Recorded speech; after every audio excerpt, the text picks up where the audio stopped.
Beetlejuice, Beetlejuice, Beetlejuice. It's time to talk about Beetlejuice, the scandal that defined Congresswoman Lauren Boebert's career. I'm Paul Caroli. I'm a producer on CityCast Denver and this spin-off series, Lauren Boebert Can't Lose. If this is your first time joining us for one of these Boebert episodes, I really hope you enjoy it. And please do go back and catch the first 3.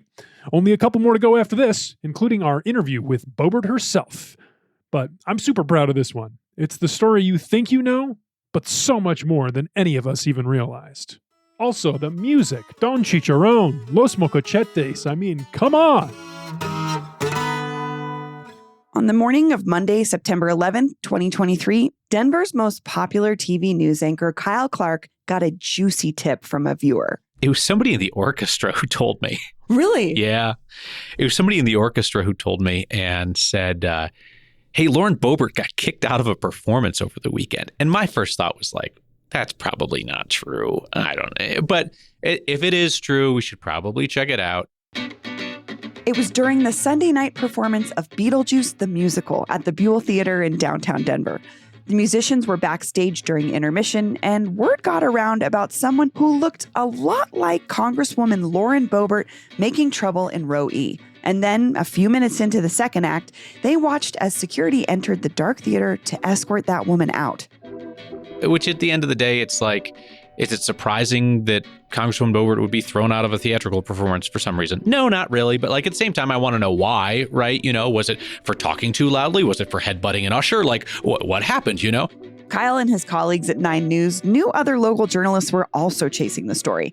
So the pressure was on to get the facts fast and get them right. And it quickly became apparent that it actually did happen. So we then reached out to the Congresswoman's office to be like, why'd you get kicked out of the theater over the weekend, right? Because again, that determines whether it's like a 1-line, 15-second story or something more. Sure. And she says, well, I got thrown out because I was talking too loud and I was dancing and I was laughing. I'm like, really? Like Beetlejuice is like a fun rockin' show. Like they're throwing people out for like singing or dancing or like talking too loud. That doesn't really square, you know? So 9 News reached out to the theater, which happens to be part of the publicly funded Denver Center for the Performing Arts, and the DCPA shared an incident report. It said that the Congresswoman was not just laughing and singing too loud, as she initially acknowledged on social media, but also vaping and arguing with people around her and, quote, causing a disturbance. That's where it made a turn for us, because one of two things is happening.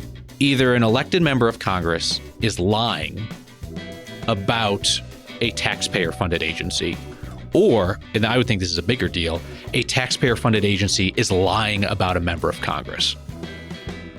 So at that point, it became incumbent upon us to figure out who's telling the truth. And that's when we said, is there video? And there is video. And who in the world would have thought the video was so clear, right? Heads up, DCPA patrons, you are on high-res night vision goggles. Does it matter that Congresswoman Lauren Boebert got kicked out of a musical? Don't know how many voters based their decisions on theater etiquette. But it also appears that the Republican Congresswoman and her team were not honest about what happened. They denied that she was thrown out of the theater for vaping, being disruptive, and arguing with other patrons. Boebert says she was escorted out just for laughing and singing too loud. As they used to say, let's go to the videotape. Over the course of the next 24 hours, millions of people watched that high-res footage of Congresswoman Lauren Boebert. And what they saw was not just another one of her pre-planned stunts for angertainment. It wasn't like when she confronted Beto O'Rourke over guns or interrupted President Biden's State of the Union or any of the other times she's hijacked our attention. This was a candid look at who she really is, and it changed the course of her career, and maybe the future of American politics. This is Lauren Boebert Can't Lose, Episode 4. A story about who Lauren Boebert is when she thinks the cameras are off. I'm Bree Davies, host of the daily news and culture podcast, CityCast Denver. And as always, I'm joined by our producer, Paul Caroli. Hey, Bree. So it's time to talk about Beetlejuice. I wish I prepared a joke for the occasion, Bree, but I just checked and they've literally all been told. That same day, we learned that Lauren Boebert got kicked out of a touring production of Beetlejuice after officials reported she was causing a disturbance, which turns out was code for yanking her date's crank at a family-friendly show. According to witnesses, she was apparently trying to start him like a lawnmower.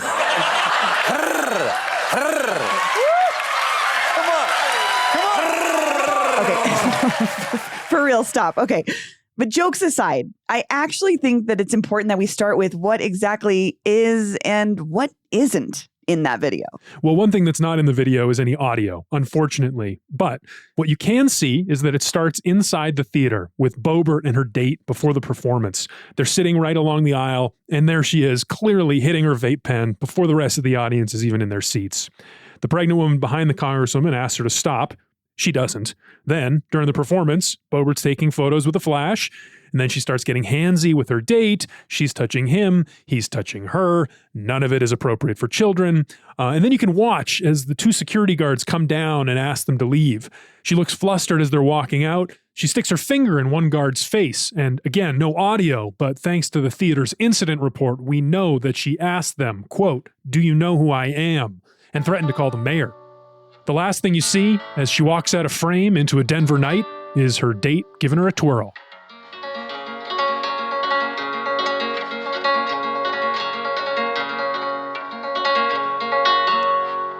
Now, let's get back to our conversation with local TV news anchor Kyle Clark. So, Kyle, after this, right, you guys report this, it picks up steam here in Colorado, in Denver. It takes off across the world.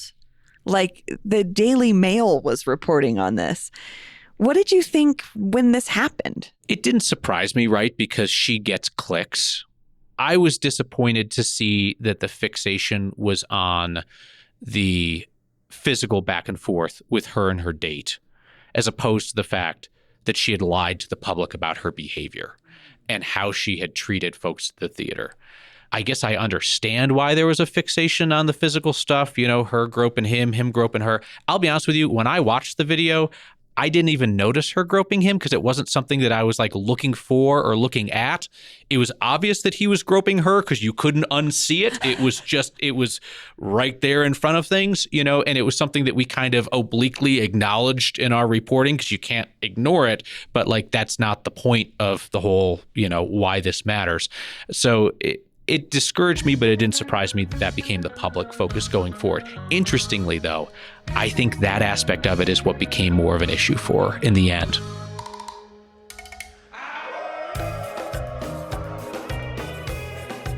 Can we talk about the Beetlejuice thing a little bit more? If you want. Here we go back to the sexist coverage, but sure.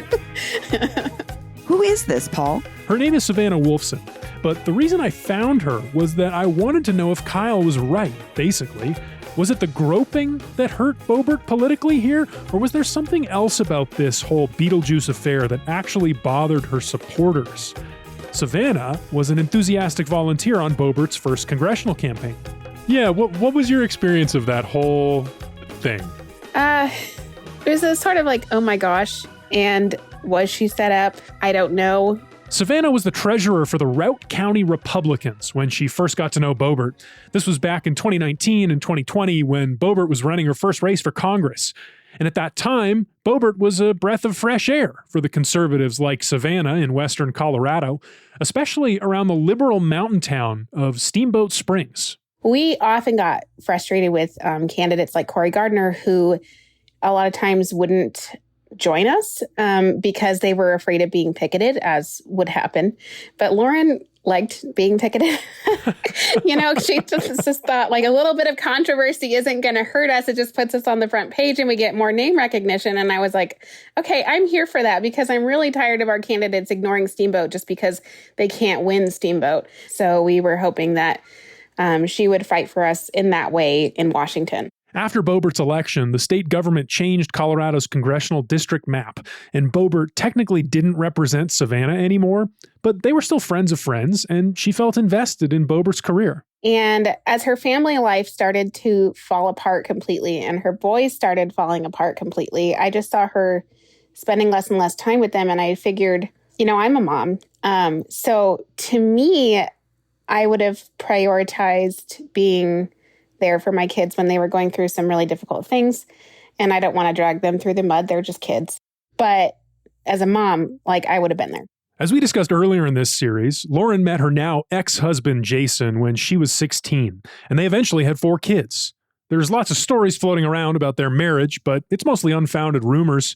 All you really need to know is that Lauren announced in May 2023 that she was filing for a divorce.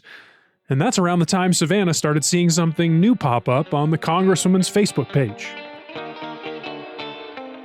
Pictures were coming through my feed that were like suited for dating profiles, not a Congresswoman's page. And I only started really being bothered with it when they were on her page, her actual page. And I was like, okay, so an elected representative is coming across as really unprofessional right now, like just thirsty instead of, as a representative. And then I found out she was getting a divorce. And I was like, oh, that makes sense. Because she's trying to pick up people using her position representing us. And then a few months later, in September 2023, Lauren went on her now infamous date to see Beetlejuice. And just like the rest of the world, Savannah saw those photos and the video online too. And then obviously Beetlejuice happened. And I started saying things online and asking questions because, I'm friends with a lot of people who are friends with her. Savannah shared a screenshot with me after our conversation. In it, you can see her responding to a comment about Beetlejuice on a mutual friend's page. She wrote, "I know she's your friend, and I respect you standing by her as your loved one. Unfortunately, she's lost my family's support because this wasn't an isolated incident, to the point that I knew it was likely true before I saw the footage. Your racy pictures with her on Facebook where she has her leg up on you have lowered her image because we spent too much time protecting her from the left's disgusting sexualization of her for her to act out in a way that confirms their..." And that's where the screenshot cuts off. And so I started saying things online, like asking questions, and immediately, instead of reaching out to me personally, which she could do, Lauren just blocked me on Facebook. Really? Yeah. Which, after the amount of time and energy I had put into helping her, I wasn't expecting. But I think what she should know is that if somebody tries to block the voters from knowing something, I'm the last person you should do that to, because I'm going to tell everybody exactly what you don't want them to know about you, whether you're a Republican or a Democrat. So, coming up after a quick break, Savannah tells us a little more that Lauren probably doesn't want you to know. Paul, we were just hearing from a former Boebert volunteer and supporter about her experience of the Beetlejuice moment. Can we pick back up there? Yeah, so in the wake of the Beetlejuice video going viral, Lauren was scrambling. She'd been caught in a lie and exposed like never before. So Team Boebert changed their approach. Instead of joking about still wanting to see the end of the musical, like she did before the footage went public on Tuesday, she posted a lengthy, earnest apology to social media on Friday. Quote, "The past few days have been difficult and humbling, and I'm truly sorry for the unwanted attention my Sunday evening in Denver has brought to the community." She went on to say that she genuinely did not recall vaping and said she'd learned some, quote, "humbling lessons." But that sure didn't stop the headlines and the jokes and the hot takes or the criticism from her supporters. It was the day after this fresh apology dropped that Savannah posted her critical comment on Facebook and Lauren blocked her. So what did Boebert do next? Team Boebert booked Lauren for an interview with a friendly journalist that Sunday. Exactly 1 week after she was kicked out of Beetlejuice, she joined Dan Ball on the conservative One America News Network from a very echoey room to try to give her side of the story of the week. We just had Kevin McCarthy, the Speaker of the House, announce an impeachment inquiry yesterday.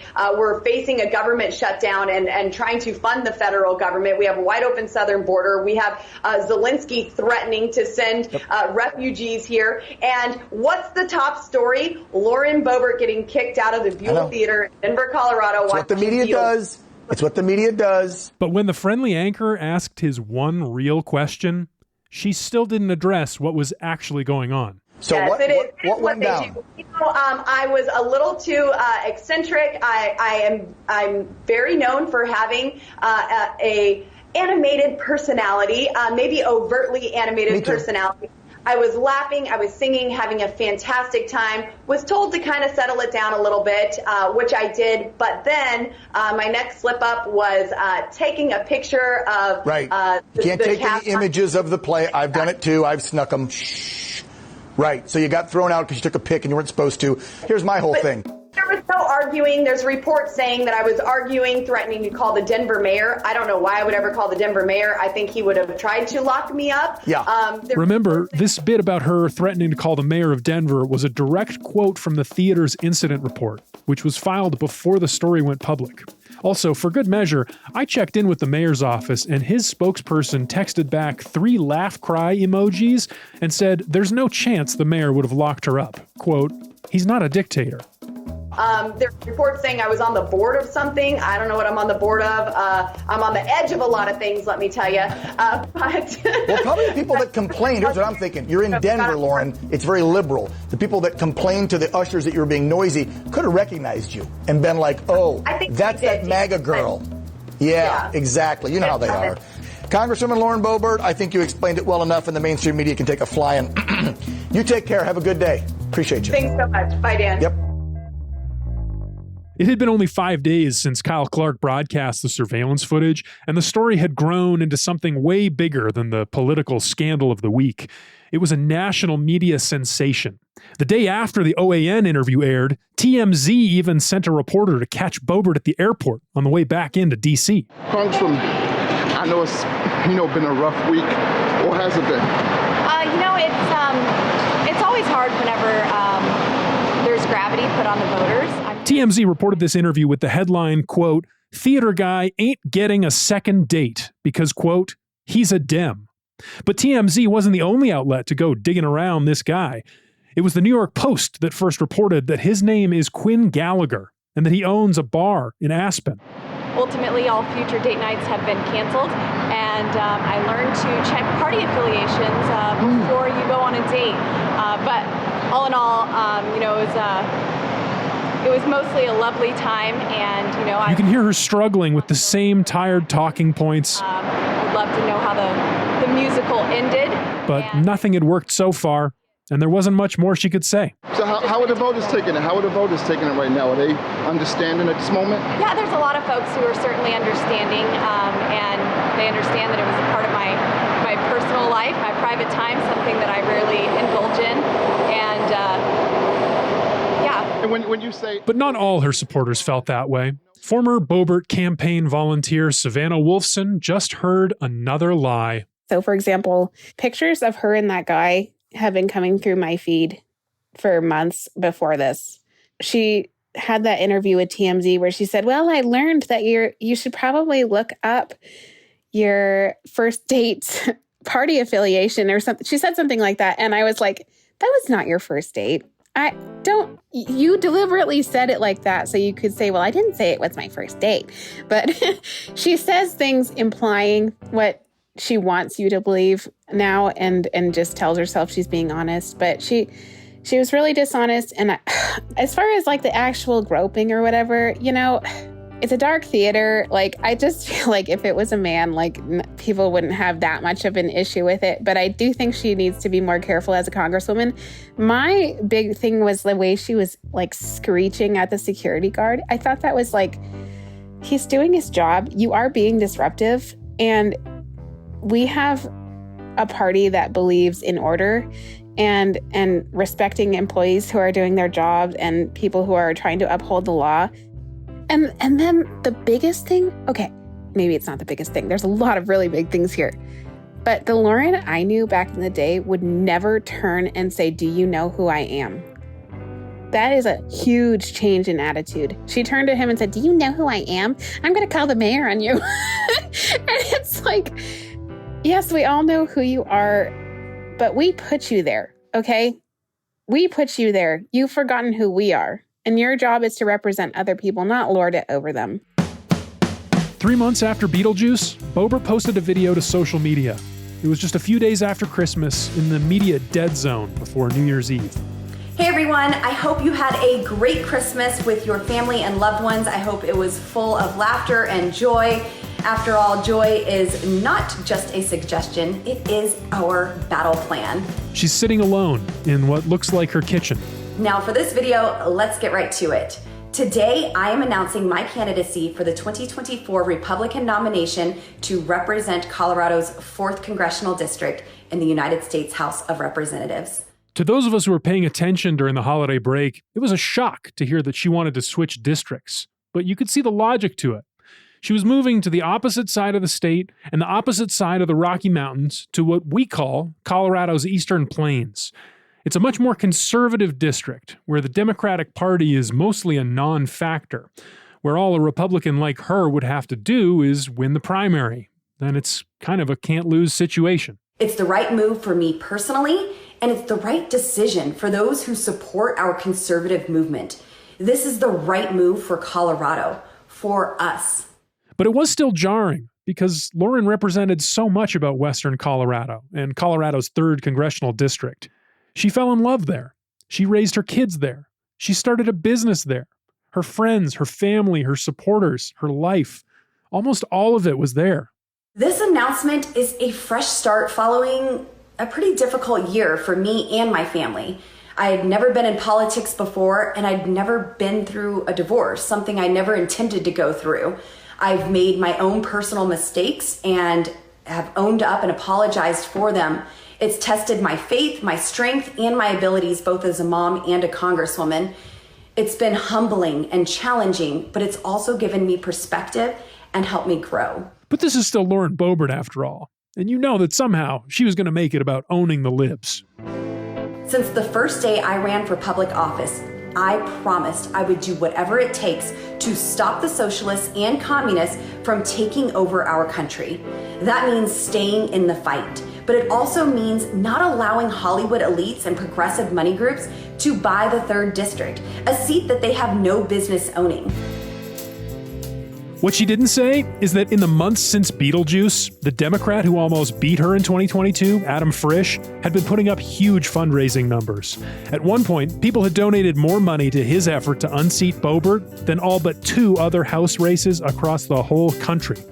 That includes heavy hitters who've been in Congress for decades, as well as the current Speaker of the House, Mike Johnson. I did not arrive at this decision easily. A lot of prayer, a lot of tough conversations, and a lot of perspective had convinced me that this is the best way I can continue to fight for Colorado, for the conservative movement, and for my children's future, and for the future of our great country. What would you tell her now if she was standing in front of you? You know, my public advocacy is different than how I would speak to her personally because I really do care about her. I'm not sure she would want to listen to me, but if I could get something to sink in, it's that she is valuable and that she doesn't need Washington to be valuable and that she could change course and it's never too late to start making good choices and to be her best self and be who God intended her to be. That was really nice, Savannah. Oh, thanks. I really wish I could make it sink in. I've thought about it a lot. We miss our original Lauren that we had. So who's we? Who's the we?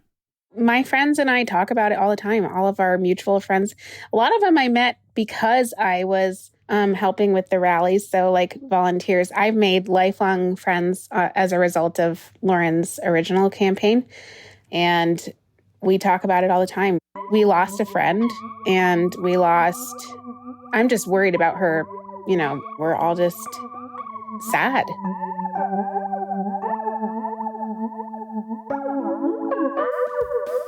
Next time on Lauren Boebert Can't Lose. She may not have to worry about the Democrats anymore, but she's still facing hard questions about Beetlejuice, with the Republican primary just a few weeks away. You have apologized for the theater incident. I certainly have. And I just want to make sure, did you apologize for the behavior that went on with you and your date or the vaping, or did you apologize for lying to voters about what you did that night and the disrespect that you showed to service workers that night? What specifically were you apologizing? I don't believe there was disrespect. There were things that were absolutely taken out of context. There's video of your interactions with service workers. I'm asking, are you apologizing for the lying to voters? It's been reported that I flipped someone off and I did not. And it's finally time to sit down at her kitchen table and hear from Lauren herself. Congresswoman Lauren Boebert, welcome to the show. Thank you so much, Bree. Paul, it's great to have you here. Thanks for having us. And thanks for having me on your podcast here. I'm looking forward to it. This has been Lauren Boebert Can't Lose, a production of CityCast Denver, where you can find me and Paul every day talking about the latest news and culture in Denver, Colorado. You can learn more about us and this special series at denver.citycast.fm. See you next time. Oh, and don't look out for our next episode until next week on Thursday, not our usual Wednesday. We're taking the day off in observance of Juneteenth, and we hope you do too.